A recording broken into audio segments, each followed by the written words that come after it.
Hello, and welcome to the 4th English Today Business DVD. In this DVD, you can watch another 4 episodes of our story, On the Job, followed by the business skills section that looks at another aspect of win-win language. We'll then look at the following language topics. Describing the stages in a business transaction. Expressions used at international business fairs.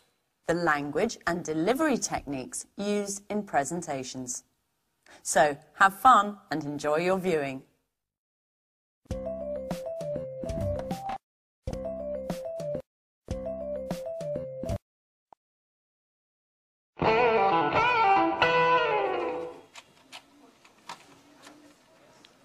Who's in charge of delivery to the Blue Moon bookshop? Ann and I. Why? They've just telephoned complaining that they haven't received anything yet. Well, that's impossible. I sent the delivery 5 days ago. That's just it.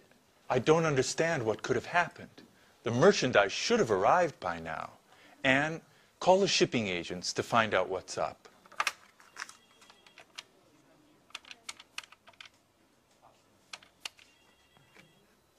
Hello, am I speaking to Fast Shipping?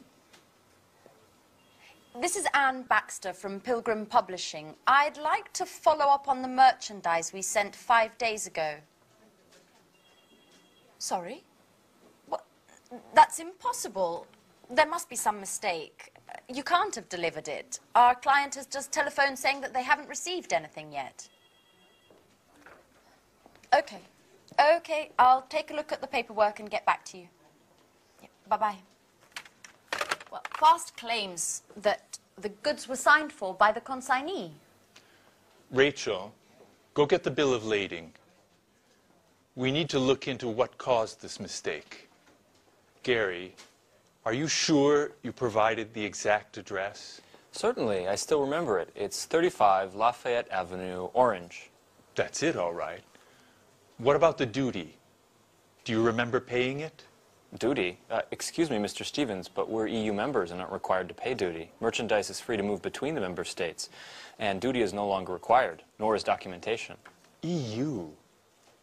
What does Europe have to do with it? Excuse me, but Orange is in France, isn't it? Good God, Gary. Blue Moon is in Orange, but not in France. Orange is a city in Massachusetts, USA. Call the bookshop immediately. What an idiot. That's why I paid less on freight charges than was budgeted.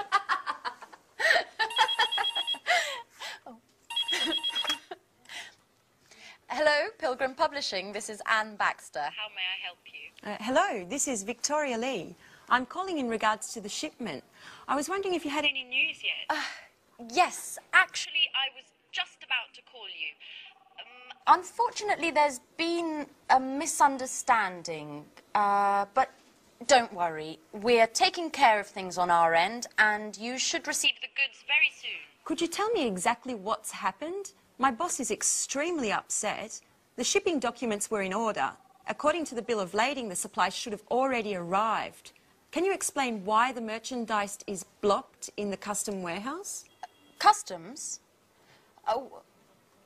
No, you see, I'm afraid there's been a slight problem in addressing the goods, and they've been sent to a destination in France instead of Massachusetts. France? Massachusetts? What are you talking about? The merchandise was destined for China. China? Excuse me, are you the owner of the Blue Moon in Orange, Massachusetts? No, I'm not. I work for Spectre. We're a multinational sporting goods manufacturer. I'm speaking with Fast Shippers, aren't I? Well, actually, no. This is Pilgrim Publishing. I'm afraid you've got the wrong number. But we do have something in common. We both use the same courier.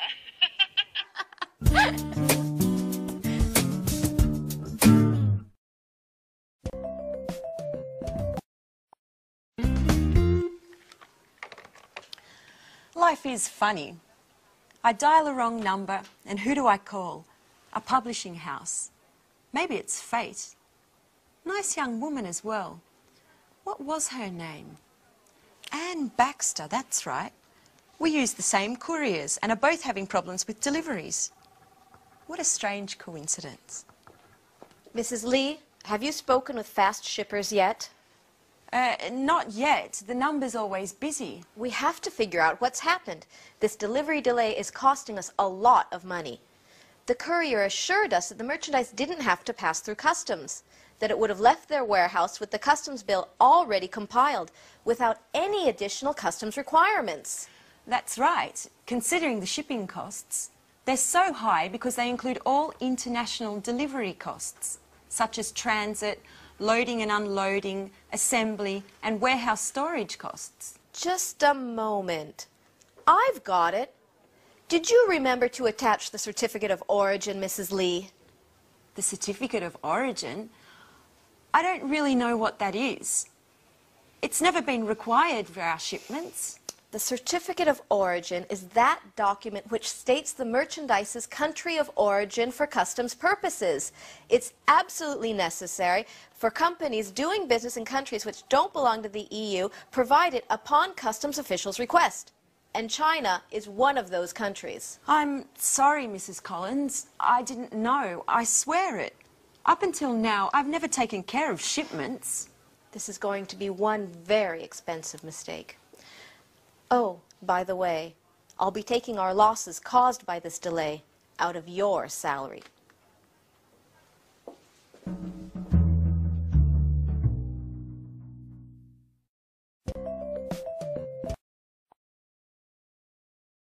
Orange, France, Orange, Massachusetts. Though, that's an understandable mistake. But Orange, China? You see what can happen if the goods are addressed to the wrong place. It can be very costly, as we saw in the video. Now, let's look at that process of buying and selling, that transactional process, and the commercial documents which are related to that. But first, do you know other terms for the word goods? Other ways of saying goods. There's products, merchandise, and also freight. Do you know that? Freight. F-R-E-I-G-H-T. Yeah, all four of them we use. Products, goods, merchandise, and freight. So let's look at that process now. And imagine that we are a buyer, a potential buyer. We would like to buy something. And so we contact a seller. Look at the screen, which will give you the list of the documents which we would need to do this transaction. The first one is the buyer makes an inquiry. Now, inquiry can be written with an E at the beginning or an I, an inquiry. So what's that? Well, that's to ask if goods are available, what the price of those goods are, what the conditions of delivery are, and also what the terms of payment are. So we as the buyer make an inquiry. Now, the potential seller sends back another document which is called the offer or the quotation. In that document, the seller offers to sell us the required goods, the goods that we have ordered at their price and with their conditions. After that, we as the buyer decide if we want to go ahead. And if we do, then we make the order. That's the third document, the order. Now, in the order, we have all the full particulars and details of the goods that are to be supplied by the seller. So we have the inquiry, then the quotation, and now the order. After the goods are then packaged and they are prepared for transportation, usually we contact a shipping agent. Now, a shipping agent are the people who actually organize the transportation of merchandise. And they're also called freight forwarders. You see that word again? Freight. Freight forwarders or shipping agents. Now, that can be by sea, by land, or by air, depending on where the goods are going and what the goods are. Okay, So we decide to make the order. Now, the actual process involved at the beginning of payment starts with what we call a pro forma invoice. A pro forma invoice. Now, this is like an ordinary invoice, but in fact it's not the real one. It has all the details of the transaction, but it's not yet the real invoice. And that's often given to shipping agents who are doing the transportation. The most important document of payment is the invoice or the bill. Now, in the invoice, it's the document that describes the goods, the freight, the merchandise, the quality of that, the quantity, and the price. Also, the terms of payment and the delivery. And the invoice is sent to the buyer with the goods. It accompanies the goods. Then we, as the buyer, have to actually buy the goods, and to do that, payment takes place. Now, the safest way to pay for goods is still the letter of credit. And this is used extensively because it's the safest way. Because why? Because what it is, and it's an agreement between two banks, the banks of the buyer and the banks of the seller. And when the two banks agree, it's a much safer condition of payment. And as you heard in the video, you heard the words consignor and consignee. Well, the seller is the consigner and the consignee is the buyer. Okay? I hope that gives you some idea of what the whole selling and buying transaction is about, and also the main documents that you need in that process. Okay? Great. So, see you again in the next lesson. Bye.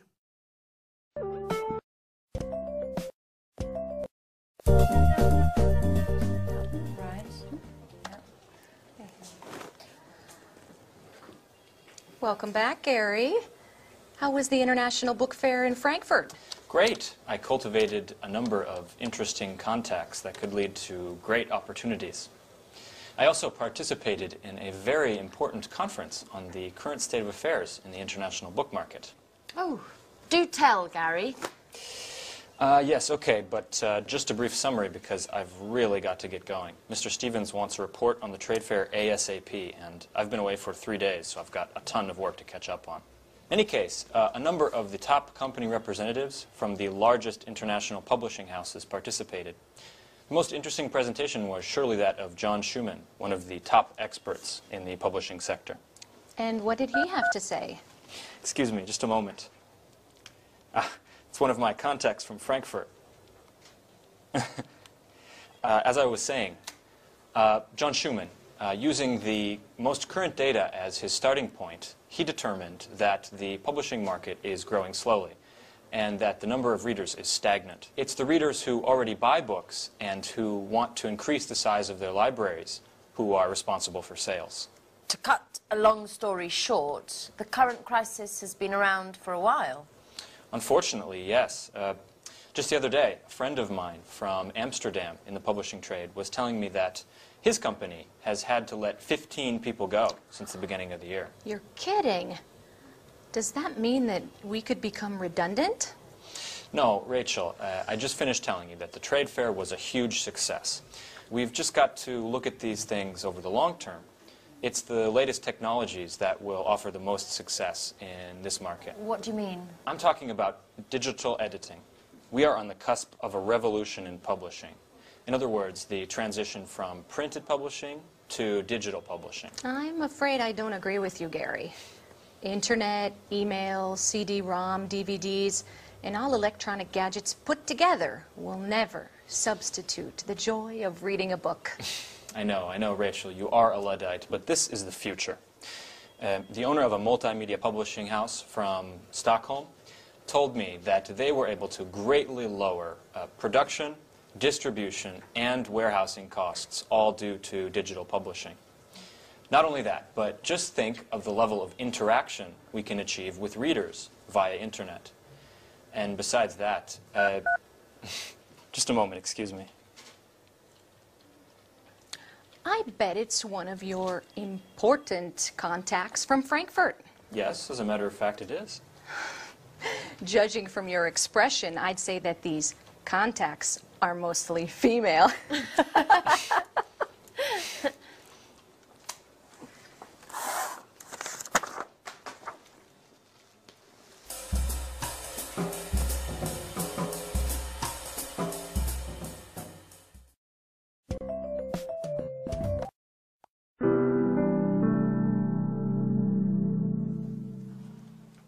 Oh, hi, Victoria.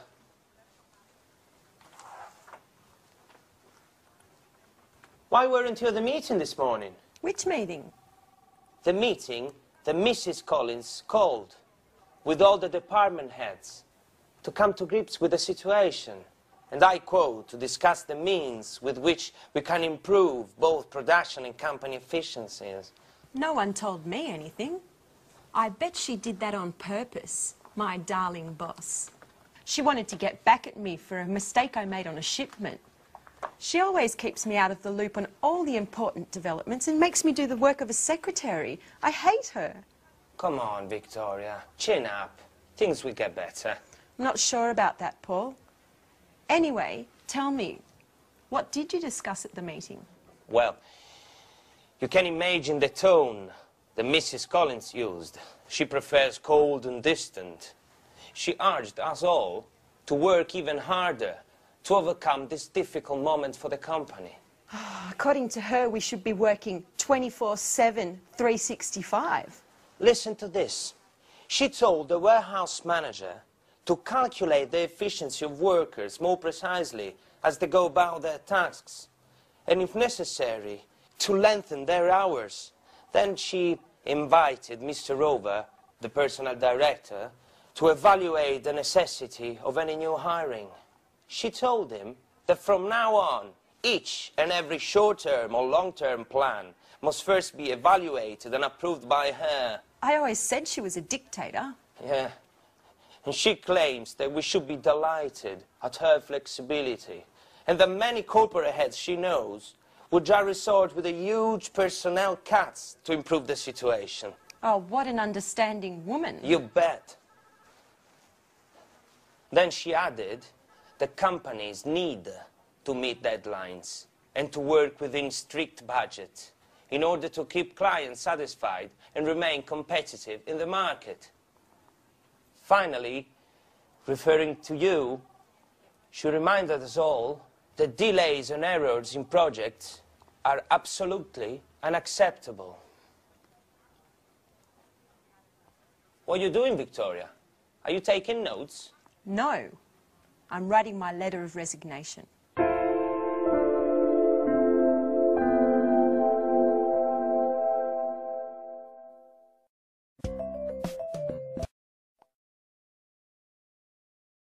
Did you hear what she said? She said, I'm writing my letter of resignation. Now, do you remember what that means? Letter of resignation, it means she wants to resign, she wants to leave the company and quit her job. Poor Victoria. Well, let's now turn back to what we said at the beginning of the lesson, which was international fairs, and look at some of the language which is useful for you related to those. Now, if you decide to represent your company in an international fair, you are called an exhibitor. Look at the screen. An exhibitor. And what you have in order to display your things is a stand. It can be small, it can be large, but it's a stand. Also, we use booth. Now, when you go to the fair, the hard work begins because you have to set up or build the stand. Then, when it's ready, you display, which means to show, you display your goods, your products, or your services. Then at the end of the week, usually it's a week, you take down the stand. Now, if you're on the stand, it's really hard work, and I want to help you with some phrases that can be useful when visitors are walking past.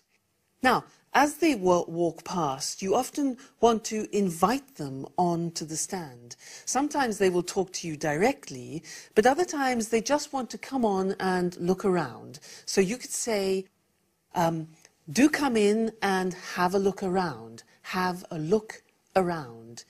Now, another thing we use, which is very nice, is please feel free to browse. Please feel free to browse. Browse, which is also computer language, it means to look at things calmly. Okay? Now, obviously you don't want to abandon them, so you could say, if you need my help, don't hesitate to ask. If you need my help, don't hesitate to ask me. Okay? Now, obviously, with potential clients, there comes a time where you will be talking about prices. So, often a question that they will ask you is, what price discount do you offer on large quantities? Price discount, okay? Or what discount do you offer on upfront payment, which is an American term, or cash in advance, which is the British term. So that means you pay upfront. You pay before receiving the goods. Now, when you're answering questions like that, it depends on the person you're talking to, because they might be from Japan, from Germany, from America. So an important question to ask is, which currency would you like me to quote you in? Which currency? It could be yen, it could be pounds, it could be French francs, for example. So which currency would you like me to quote you in? Now, you could also say, for example, our price is X works, fob, or chief. Now, these might be familiar to you. They are the specific Incoterms. Incoterm means the international contract terms. Okay? Let's move on. Payment. Now, that's an important consideration. The question could be, what are your terms of payment? And you might want to answer, well, we usually work with a letter of credit. And as we said before in the previous lesson, a letter of credit is probably the safest term of payment. Then delivery questions could be, how long will it take you to deliver after confirmation of the letter of credit? Other possibilities are, they will ask you, what are your delivery conditions? Can you shorten your delivery time? Now, shorten means reduce it. So can you shorten your delivery time to, for example, 15 days? And another thing is transportation. Which freight forwarders, do you remember that? Shipping agents. Which shipping agents or freight forwarders do you use? Now, if you have to produce things, then you could ask the question, for example, or state, we need 60 days production time. Another word for production time is lead time. So we need 60 days production time, lead time from receipt of the letter of credit. That's very important. These conditions are extremely important to state at the beginning of your business relationships. Then, when you've talked and when it's time for the client to leave, you exchange business cards. So you could say, here is my business card with our company details. You can reach me on this number anytime during office hours. Notice we say you can reach me, you can phone me, you can contact me. Then after the fare you can say, for example, let me know if you need anything, or give me a call if you have any queries. Queries, another word for questions. Don't hesitate to contact me if you need help. Okay? And then just wish them have a good trip back, because they've probably traveled from another country. All right? Well, I hope that helps you in some way to deal with the situation when you're on the stand. And good luck, because it's really hard work. Okay, thanks very much, and see you in the next lesson. Bye.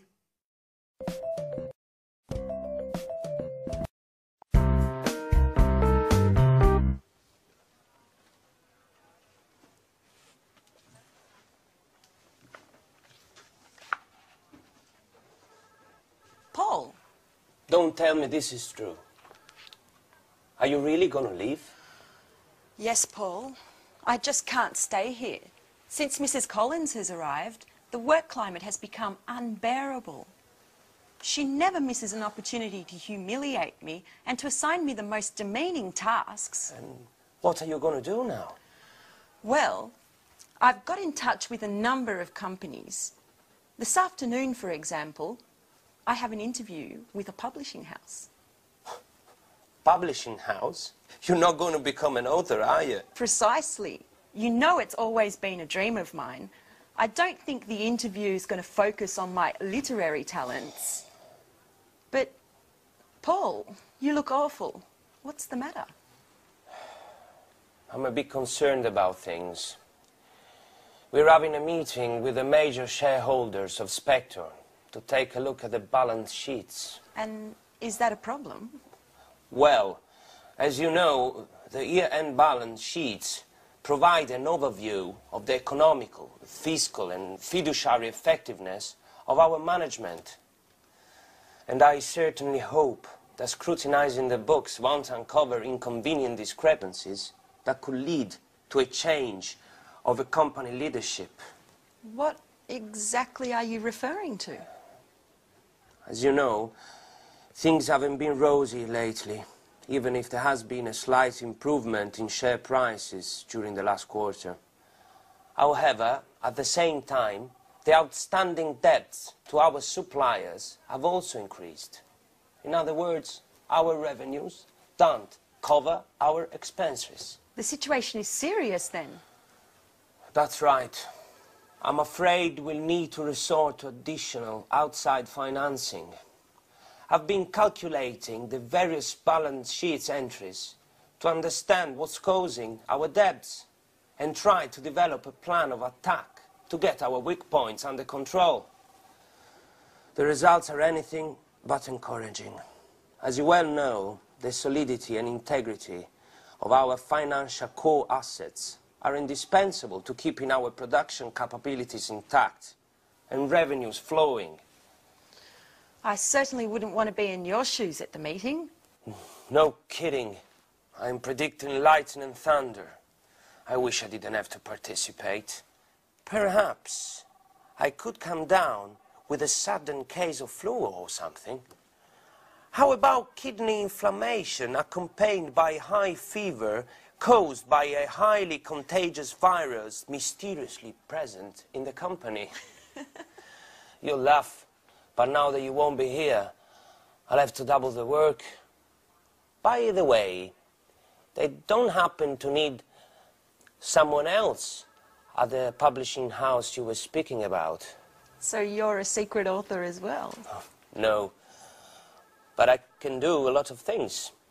For example, use a computer, make photocopies, send faxes. That should be enough, shouldn't it? What a clown. I'm going to miss your jokes, Paul.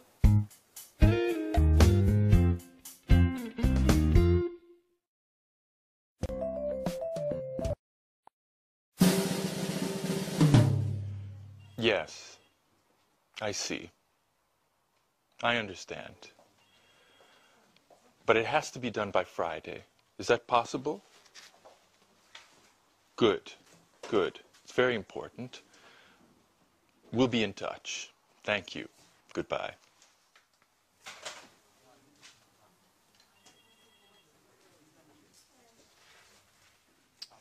Mrs. Lee, you've got an exceptional CV. Well, thank you, Mr. Stevens. I don't quite understand why you left Spector. According to this, you were in a position of considerable responsibility. That's true. I was very satisfied with my job at the beginning. I had a very prestigious position and many high-profile projects were sent my way. However, once Spector was taken over by a Japanese multinational, things just took a turn to the worse. My boss was let go, many of my colleagues were transferred, and I was relieved of my duties. And of course, well, maybe I shouldn't tell you. Please do. No reason to be afraid. Well, the truth is, I just didn't get along with my new boss. I appreciate your frankness. Sincerity is one of the main qualities that I look for in my employees. But tell me, Mrs. Lee, how are your bookkeeping, invoicing, and administrative skills? Excellent, I would say. But I wanted to speak to you about an... Are you familiar with the publishing market? Yes, to a certain degree. But as I was saying, ever since I was a child, I've always been fascinated by... You can tell me about your dreams at another time, Mrs. Lee. Currently, we're busy with our year-end balance sheet, and I need a well-trained assistant to prepare an assessment of our administrative expenses and to study our assets and liabilities. You, considering your experiences, appear to be a perfect fit. Well, thank you, Mr. Stevens. But once this emergency has blown over, I was wondering if perhaps you could take me into consideration as Yes? as an author. I'm quite talented. My literature professor at university used to encourage me. This is not a school, Mrs. Lee. I got in touch with you to speak to you about our marketing office. That's what I'd like to hire you for.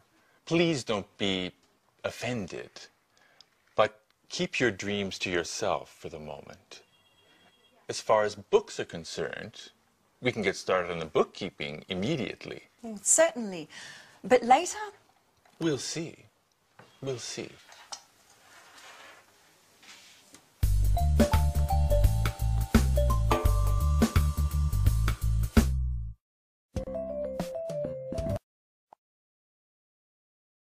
Did you notice how Mr. Stevens was reading a CV, it was Victoria's curriculum vitae, when he was doing the interview with her?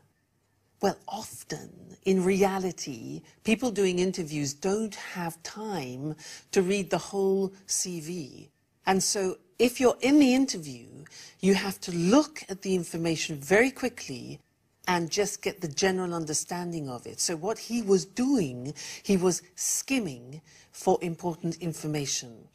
And that's what I want to talk to you about now, are the 4 skills that we use for reading, which are skimming, scanning, extensive reading, and intensive reading. So let's call on the screen to look at those.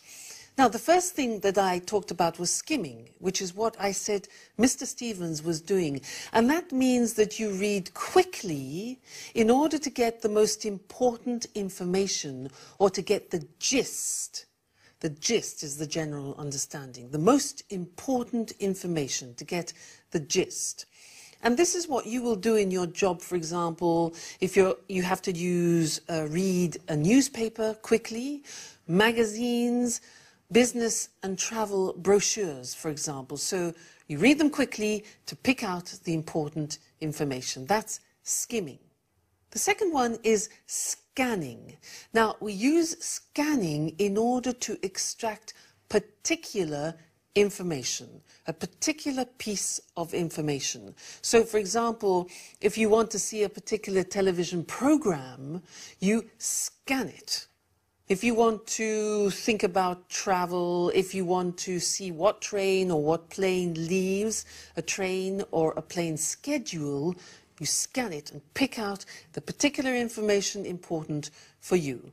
Also, a conference guide. When there are many speeches, you scan and pick out the one relevant to you. So that's skimming, scanning. What about extensive reading? Now, extensive reading is the type of reading you use when you want to obtain a general understanding about a subject. So, for example, it could mean for you reading a market strategy book, or a novel, or a magazine article which is related to your job. So, extensive reading for general understanding. And the last one is the intensive reading, and that is for very close, very accurate reading for detail. And that's where you read for every word. It's important to understand every word and every fact, obviously. And in this case, you would use it with like a bookkeeping report, very important to look at the details, an insurance claim, or for contracts. Terribly important to read every word. That is intensive reading. So remember that when you're in your workplace, it's important to be able to move between skimming, scanning, extensive reading and intensive reading. Sometimes in English you are tempted to want to understand every word, so you use a dictionary. It takes ages. It's just not necessary. Remember, check on what the task is that you want to achieve and then choose whether you need to skim or scan, and don't bother about the words that you don't understand. Go for the particular information. All right? So happy reading. Bye and see you in the next lesson.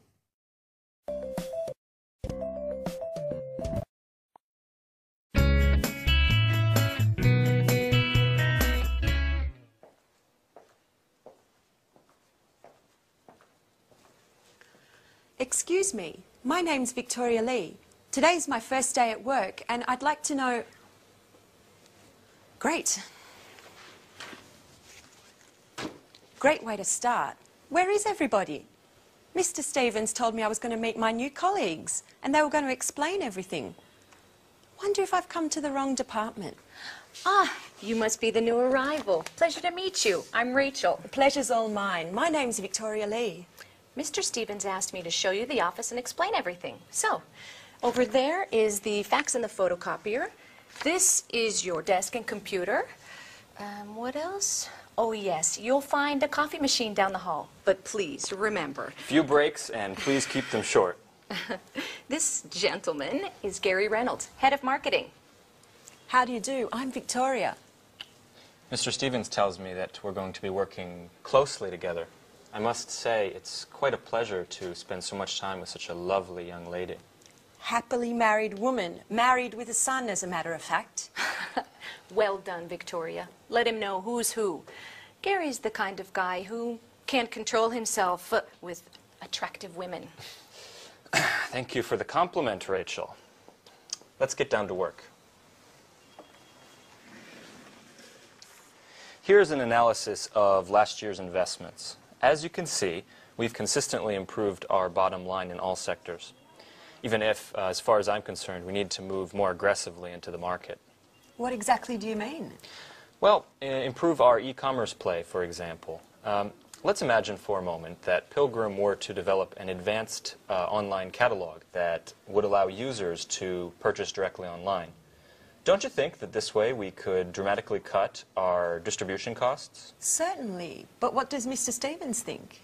Well, he's a bit old school in his way of thinking. According to his worldview, we should focus on sales through more traditional channels. I, on the other hand, would be thrilled if you saw things more along my lines. Why don't we develop a realistic marketing strategy that includes possible e-commerce earnings? Perhaps we could convince him together.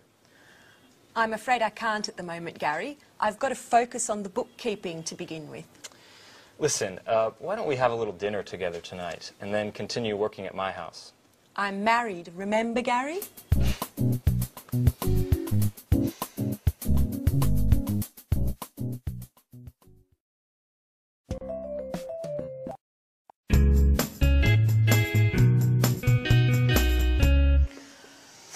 Statistics, accounts, reports. Not much has changed from Spectre. And I was hoping for a more creative position. See you later. Oh, hello. You must be the new hire. I'm Anne Baxter. I'm Victoria Lee.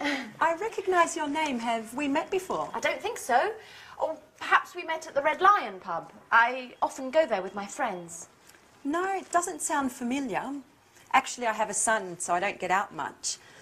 But still, I've heard your name before. Just a moment, now I remember. We met on the telephone when I was still working at Spectre. We both had that problem with our courier, Fast. Oh, yes. Oh, yes, I remember now. You were having problems with a shipment to China. Gosh, what a coincidence. Well, who would have ever thought we would end up working together?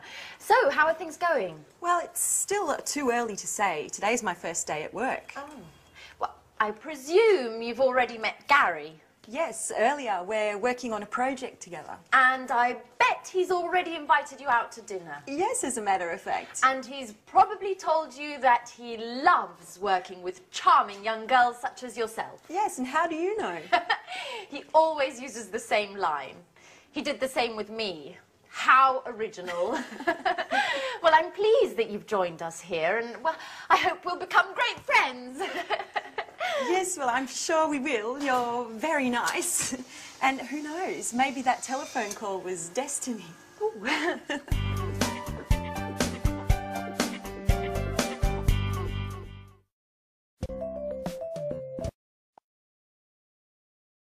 So let's talk about making presentations.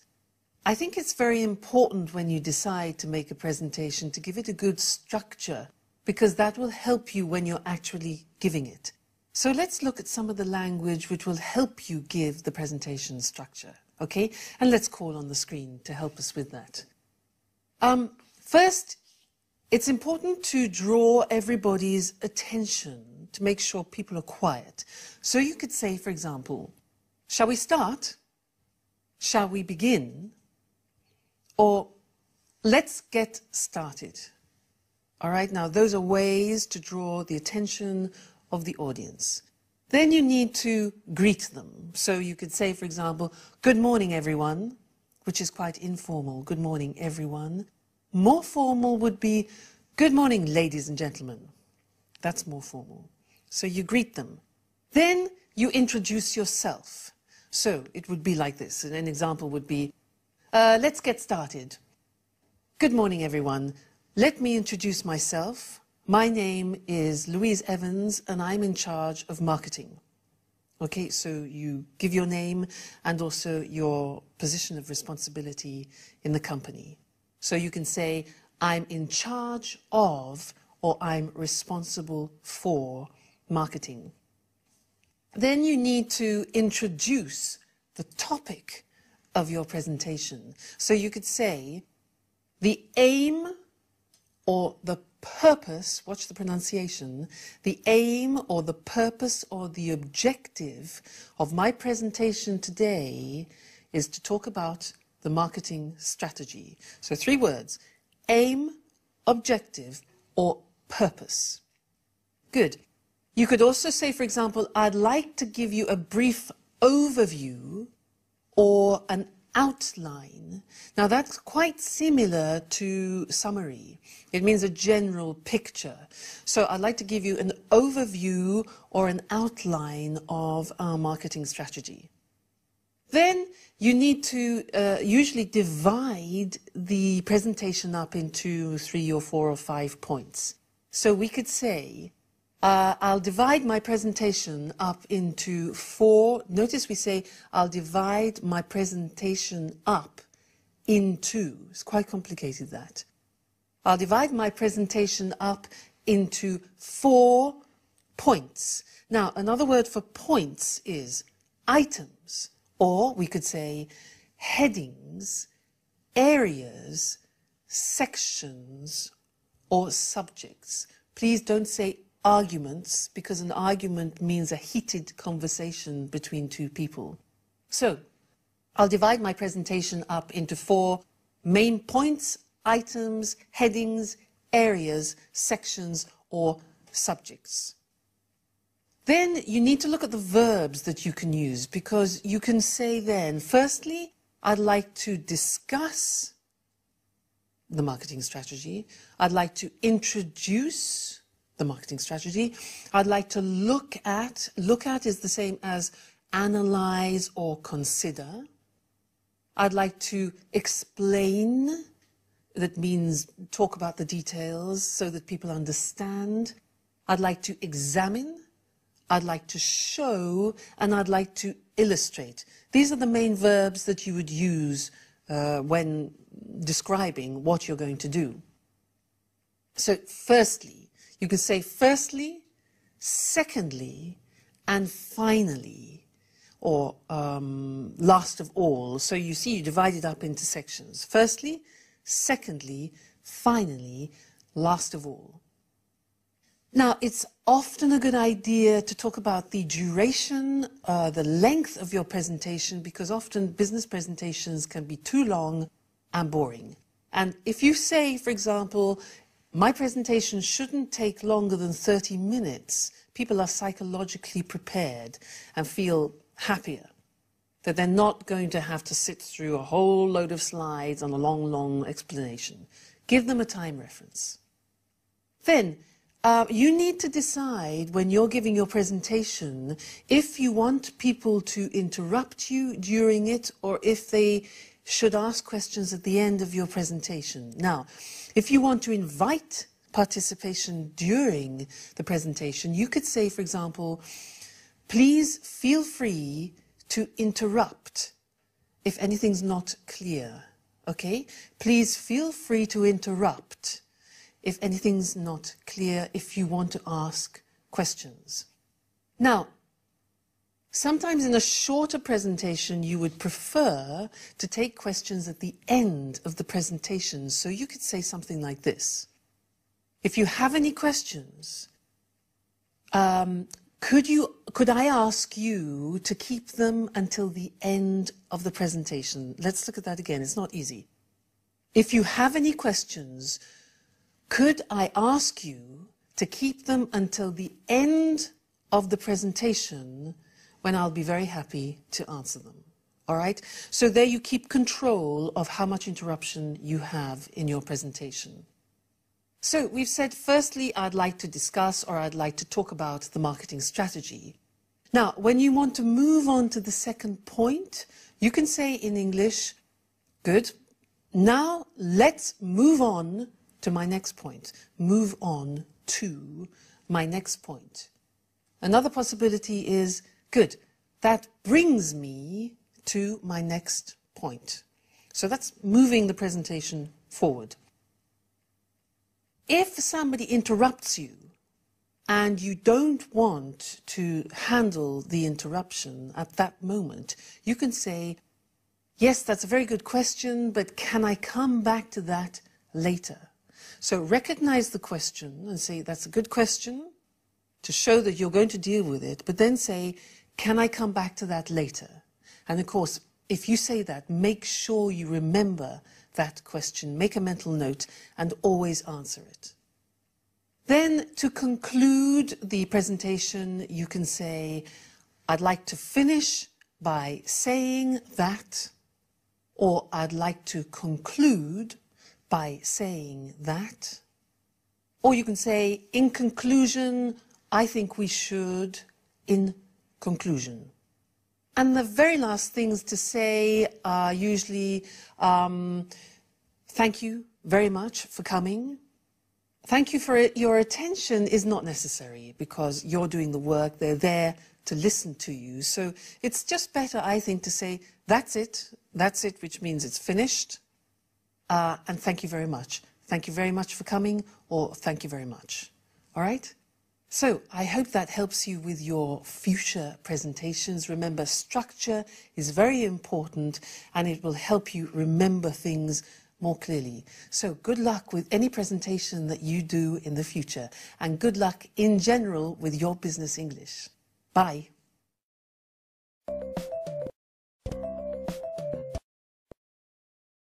Hello, and here we are for the last Business Talk program. Hi there. Today we'll look again at win-win language, but this time we'll concentrate on the language of negotiation and small talk. We saw last time that those three fundamental points, organization, simplicity, and appropriate language, are very important in any context. But let's have a look now at how win-win language can produce positive results in a negotiation. Eric and I are going to act out an example of a supplier asking for a price increase to cover transport costs. As you listen, keep in mind team spirit and a positive approach. Listen, James, I'm afraid we're going to have to increase the cost of our deliveries to you. We can't go on delivering at the price we agreed last year. The cost of fuel is too high at the moment. I'm sorry, Carol, but I can't accept any changes to our agreement at the moment. But, James, we're losing money on every delivery we make. We have to do something. I think my company would prefer to look for another supplier in that case. I'm really not prepared to change what we agree. I'm sure other suppliers will be just as expensive, and you know we've always met our deadlines. No. Either you keep to your agreement, or I'm going to look for another supplier. Now, this was a typical I win, you lose situation. Okay, now let's have a look at a possible outcome if win-win language had been applied. Listen, James, I'm afraid we're going to have to increase the cost of our deliveries to you. We can't go on delivering at the prices we agreed last year. The cost of fuel is too high at the moment. Carol, this is very difficult. Let's try to see if we can find an alternative solution. Good idea. Why don't we try to break down your costs and see if we can help you make some savings? Well, as I said, the problem is simple. It's the high cost of fuel. How about trying to reduce the number of trips? If we can order in bigger quantities, surely you can save on the fuel. It might be possible. Give me some time to make some calculations. Okay. Shall we talk tomorrow and see if we can reach an agreement that works for both of us? The result in this situation is very different. Eric was friendlier in his approach and didn't immediately turn down my request. First, he tried to find out exactly what I wanted. Yes, the idea is to look for alternative solutions that make both parties happy.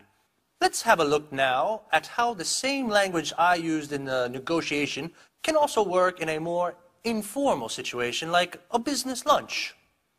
This time, we're deciding where to go for dinner this evening. A clear I win, you lose situation would be... What would you like to do this evening? I'd like to go to a fish restaurant. Unfortunately, my wife doesn't like fish. Well, I'm sure the restaurant will serve something else for her. Well, yes, all right. I know a good fish restaurant.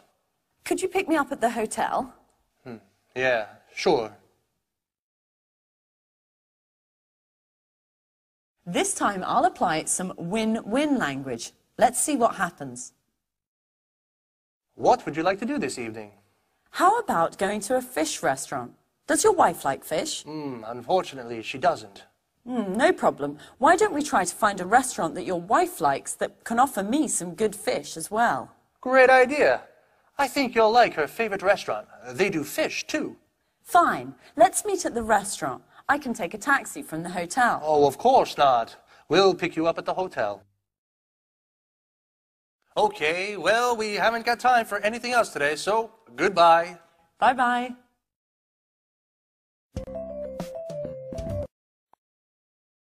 So, if you're negotiating or deciding where to go for an informal business dinner, win-win language can really make a difference. Let's have a look at the 4 phrases used in both win-win situations that made this difference. How about trying to reduce the number of trips? Why don't we? Why don't we try to find a restaurant that your wife likes? Let's try to see if we can find an alternative solution. Shall we? What time shall we meet? When placed at the beginning of a sentence, these phrases involve the other person and keep them involved in the conversation. Even in informal situations, it's important that no one comes away feeling they've lost. So this technique can be very useful. The key to small talk is simplicity. Use open questions. Where did you go on holiday last year? They keep the conversation going. Try not to use closed questions. Did you go on holiday last year? They only require a yes or no answer, which can often finish a conversation. Prepare some simple responses to things that people may tell you. That's interesting. Congratulations. Oh, how terrible. That's too bad. Fantastic. Amazing. Most important, prepare an appropriate way to say goodbye. I think it's time for me to get back to the hotel. Thank you for a lovely evening. I'm afraid I have to be leaving soon. I still have to finish some work. It's been wonderful meeting all of you. Well, it's been really nice talking to you. Use win-win language and everyone